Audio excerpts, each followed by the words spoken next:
sure that not every single meeting on your calendar is completely soul-sucking and draining. To try to pepper in some fun stuff, whatever that means to you. I think I will start scheduling at least one meeting a week called the non-soul-sucking, draining meeting.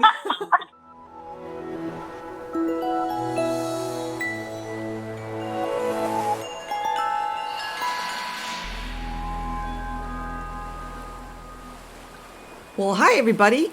Welcome back to the Faculty Factory podcast. I'm Kim Skorupski, and as you know, we are now in H3, the triple H, Habits and Hacks from Hopkins. And on today's episode, we have Dr. Lauren Benishek. Hi, Lauren. How are you? Hi, Kim. I'm well. Thank you so much for having me. Well, I just remember your smiling face from the leadership programs, and I always loved having you in the course because you had so much to contribute. You were so helpful. I think it was a lot of your background in IO psychology and teams. And so when you said I'd love to do some productivity tips on this episode, I was just so thrilled. So why don't you just back up a second and tell everybody who you are here at Hopkins? Absolutely. Thank you so much. Yeah, so my name is Dr. Lauren Benishek, and I am an organizational psychologist, which is essentially, for those of you who may not know, we take psychological theory and put it in the workplace. So my role as an IO psychologist is ultimately to make workplaces better environments for the folks who have to operate within them. And I have a background, as you said, in teams, as well as training development and evaluation. And more recently, I focus a lot on workplace well-being. So I work as an assistant professor in the Armstrong Institute for Patient Safety and Quality, and I get to use my toolbox to try to improve patient safety here at Hopkins and hopefully a little bit more broadly around the world. That is just fantastic. I feel your energy. I always love talking with you. We had such a good time pre-recording, so I'm going to let you take it away. Share your tips, please. Sure, absolutely. So, Kim, you might remember from the leadership program that I am someone who is not quite as regimented in their schedule as I know you happen to be. I always have the highest hopes and put things on my schedule, writing time and that sort of thing. But I am very much the kind of person who will change things up at the last minute and decide to do something different that I had planned. And that's just how I roll. And I've kind of fought that. I've also learned to embrace this philosophy of what a mentor from mine in grad school calls productive procrastination.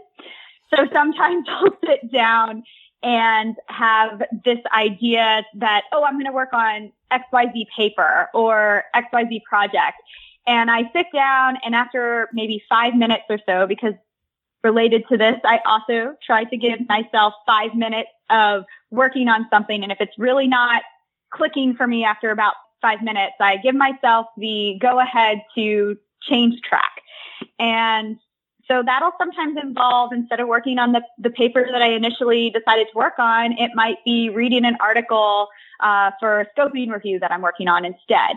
So that's where I embrace this idea of productive procrastination, which is my first tip for you all today. That is interesting. I've never heard that. And it kind of makes me nervous because you're so right, Lauren. I'm a high J in the Myers-Briggs. I love my schedule, my agenda.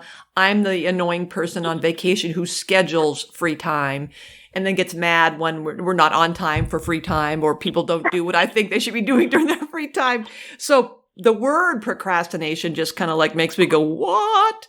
As soon as you said that, I got all crunchy in my face. But then as you described it, it made a little bit of sense. It's not as if you're putting it off and not doing anything.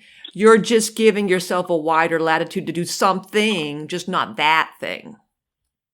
Absolutely. And at least for me and those, maybe folks like me who are a little bit more, I don't want to say free-spirited, that's not really the right word, but less structured in their approach to work at times. It's just been a little bit, I won't quite go so far as to call it a game changer, but it's definitely been very helpful in allowing myself to give myself grace and really work within my own strengths and work around my, weaknesses. I suppose you could call it a weakness. Oh, that's wonderful. I think it's not a weakness. I like how you said strengths, that recognizing that you don't have to be so compulsive or anal retentive as we Jays. You get things done just in a different way, and appreciating and acknowledging. Don't keep trying to force ourselves into a box that's just not going to fit us. Absolutely. And that kind of brings me to my next tip, which I don't let email rule my life either. I know some folks do. I've actually had multiple conversations with a colleague of mine who basically, as soon as an email arrives in her inbox, she has to read it, file it away, or at least put it on her to-do list to deal with later. If she's not on top of her email, she feels absolutely like her entire work life is out of control. And I kind of take this opposite view. And this is another place where I've had to kind of learn to give myself a bit of grace, because over time I become more and more resistant to checking my email. So I try to find a nice balance where I definitely check email at least once, if not twice a day. But I try very hard not to be sitting there reading every email as it comes in. I try to be prompt and responsive, but I am definitely one of those who is still, I have to admit, I'm still kind of testing the waters of the balancing act of learning when to take the time to really digest my email versus becoming a slave to it. So that being said, though, it does work for me to have bulk times where I look at email instead of having it open and, responding consistently throughout the day. I find that when emails come in, and if I'm trying to stay on top of them as they come in, it's just too distracting for me personally. Maybe again, it's my tendency towards unstructured work that if I'm checking emails, it totally drives my attention away from whatever I actually finally have been settled on to work on today. That's another great tip. And again, so for me, I'm over 2 because I'm more like your best friend who would be horrified if I saw emails coming in and I'm like, well, I check and respond to emails, at 6 o'clock at night and 6 in the morning. I would be a total emotional wreck all day long. And I remember a faculty member in one of the WAGs I'd started, the writing accountability groups, he had the same perspective that you did. He's like, yeah, the same thing when I'm writing and somebody knocks on my door, you don't have to answer the door. And I looked at him, I would find that really hard. Kind of like turned upside down. I said, what do you mean you don't have to answer the door when someone knocks on the door? Of course one has to answer the door when someone knocks on it. That's just polite.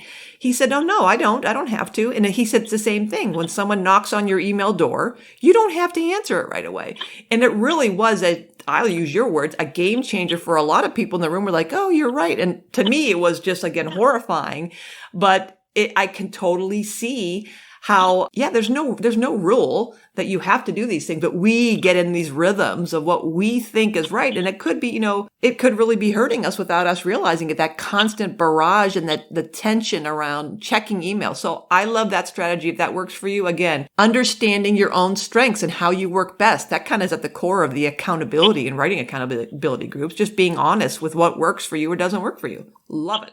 Absolutely. And I definitely use our writing accountability groups. I've actually been involved in one that we actually follow loosely the structure that you have trained us in, not loosely, pretty closely, but we are as a group maybe a little bit more loosely flexible with our expectations of each other, because we see the WAG as an opportunity to really explore these things that are working for us. Right. So oftentimes, I know it's not maybe in the true spirit of the initial WAG, but, folks do kind of, we have our group in our WAG, and some folks don't show up every single week, and they come when they can, and we invite them with open arms, and we're all very honest and frank about what's been working and what hasn't, and where we failed in the past week and what we've, succeeded in. And some things that work for me one week really, truly just don't work next week for whatever reason. Yeah. And so I think my productivity tip there is really just learning to truly give myself grace and accept that there are going to be periods of time, either long or short, where I'm super productive, but that's not always sustainable. And there are going to be weeks and maybe even months where things just aren't clicking quite the same way. And while that can be really frustrating, those are the times when it's really important for me to kind of take a breather, remember that this is just one period in time and it does not dictate the rest of my life. And I think that's been a really important thing for at least me to remember during this year of 2020, which has just been absolutely off the rails, I think, for so many of us. Absolutely. So, I do, in that spirit, have another, to take downtime when I really find I need it. I know that this is probably a tip that a lot of people might roll their eyes at or go, yeah, right. Who has time for downtime? But for me, that doesn't necessarily mean just not working. It might mean depending on, and I know, again, this might be a tip that depending on the flexibility of the schedules that you have, may be less or more enforceable for you personally. But I am very grateful for the opportunity to kind of set my own schedule in a number of ways. And there are times that I have found the hours that are working for me or most productive for me tend to be more in the afternoons and early evenings, where mornings can sometimes be a struggle for me personally. So I try to give myself a little bit more opportunity to work on things for myself during those quote unquote off hours. That might be doing my workout or going on a walk with my dog or reading something that might be relevant, but is just more tangential and fun and for me, and just in learning to kind of, adopt that mindset. And I think it kind of goes a little bit back towards that philosophy of productive procrastination that I started with. Just learning to figure out what is working for you any particular time. And for me, at certain times of day, if I've been working for, 2 hours without really stopping, I need a break. And so I've just had to learn that even sometimes if my calendar says, oh, you're supposed to be doing this at this time, but my body is saying, you really need to get up and take a few breaths and go for a short walk around the block. For me personally, I will take that short walk around the block and then come back to work a little bit more prepared to refocus once I've taken care of my physiological needs. Well, that is so valuable, especially, you're talking about this pandemic, that one of the silver linings, I totally agree with you, is the recognition that we have all learned how to work from home, working remotely, and then appreciating the fact that the work's going to get done and maybe not on the traditional calendar or clock like we used to, that the office opens up at dark 30 and people are grinding it out all day. And if you're not there, you're not working. And so now recognizing that, just what you said, again, another area where we're completely the opposite, that I'm a total morning person and I start punking out midday. And that's what I want to get out and run around and go to the gym and move my body. But that recognition of saying, person A likes the mornings, person B likes the afternoons, person C will check emails all day, person D is going to check them twice a day, but the work will get done in accordance with everyone's strengths, their circadian rhythms, the week at the moment, what's happening in people's lives, as long as we agree that we're all on mission, we're all on point, and giving each other. And I love how you keep saying, grace, grace, grace. That's so important. Showing grace and mercy, not only to others, but to ourselves, really kind of allows us to exhale and have faith that I'm going to get through this. We're going to get through this. You're going to get through this. We're all doing it our own way. And yet we're all in this together.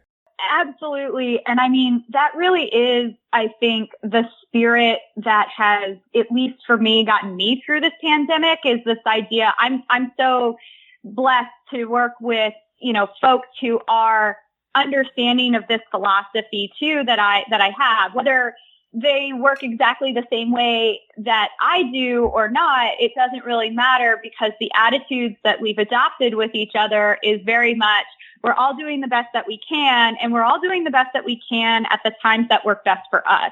And as you said, as long as the work is getting done and things are moving forward, I'm so lucky to work with, colleagues and collaborators who are willing to be flexible and are very empathetic and understanding towards, we all do things maybe slightly differently, but again, as long as we're all on mission, it doesn't really matter. And I think for 2020 being such a chaotic year as it has been, I think that is, at least for me and my perspective and what I've been seeing with my cohorts, that's one of the nice things to come out of 2020 is, at least from my perspective, people have been a little bit more willing to shake things up, I suppose. Yeah. And I think that's really beneficial for everybody, because we all just have different preferences and strengths and weaknesses.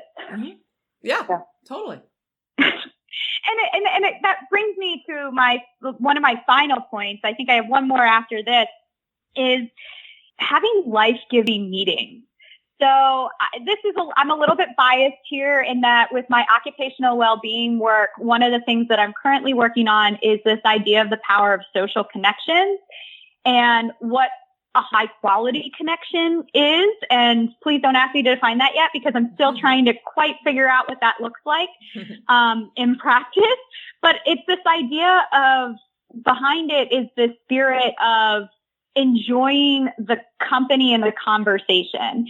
And so I make a point to have at least one fun meeting on my calendar at least once a week. And these are oftentimes still very much collaborative and work-based meetings, but I'm making sure that they're with people that we can be authentic and get off topic at times and just really enjoy the conversation, enjoy the process of the research that we're doing, and the projects that we're working on. And so it might be like this week, it might be this conversation with you, which was really inspiring me to think about, like, what are sort of the things that I do and what tips might I give somebody else?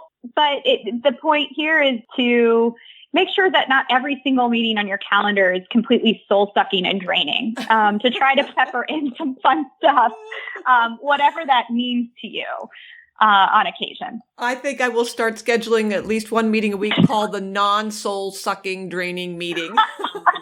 There you go. Yeah, absolutely. I know colleagues who, prior to the pandemic, used to have a standing meeting that they called the most important meeting of the week. And it was like a Thursday happy hour at 5 o'clock or something like that. And I'm not saying your fun meetings have to be happy hours or Zoom happy hours or whatever, but the point is to be able to connect with a colleague that you really just enjoy connecting with. That's been huge for me, especially in this socially distanced era.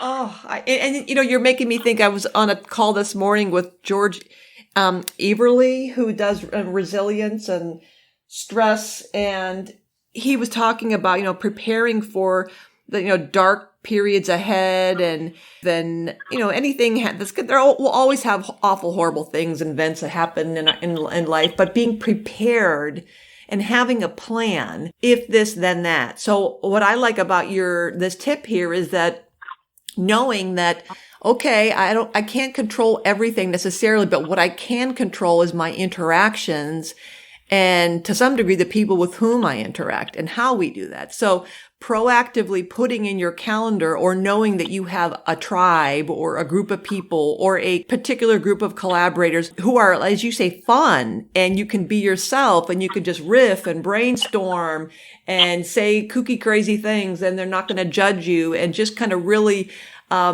who get you. That's just so important. And that's like a nice life preserver to know that we need these little infusions of like inoculations of joy. And that just, every time I'm sitting here looking at your face, not literally, but online, and you are a joyful person, and it comes across, on this call. And that, to me, is those of us who live alone and who are extroverted, we miss that kind of human connection. And so I think it's even more important that we have these joyful opportunities, rather than, as you're saying, feeling like we have to be uber productive and work. That's just, it's so vital. And I think as we prepare for the future, I'm going to try even harder to make sure I schedule time with other people that's fun. Yeah, absolutely. And I mean, to me, that's what's been life sustaining. I think over the course of all of this is, I have various meetings that I would qualify as fun. And I mean, in all honesty, I'm not just stroking your ego here. One of my WAG meetings is that way. Because again, it's a space where we can sort of decompress while then also moving into productivity. And so it hits both of those buttons, and the folks that I WAG with, we are just they're just wonderful people. And so I enjoy catching up with them at least once a week. I have another colleague that I work with at the Armstrong Institute who's also an assistant professor, and she and I try to have semi-monthly Zoom meetings or that we call our coffee hours so that we can talk about whatever is on our minds. That might be our work-life balance. That might be, she has children. So it might be, her children or the state of our relationships. It might be the struggles of being an assistant professor in these uncertain times and having to go after grants while also writing papers and staying on top of all of these work assignments. And perhaps that all sounds like that meeting wouldn't be remotely fun, but it's, again, something that I look forward to in order to connect with somebody on a personal level, but also as a way to sort of forward my own career in the sense of those are opportunities where I can say like, hey, I'm really stuck on this thing. And maybe I don't want to admit that to my mentor per se because I'm embarrassed or whatever, but here's a colleague that I can maybe work it out with a little bit, or I can get maybe initial feedback on a presentation that I'm putting together without fear of criticism or judgment.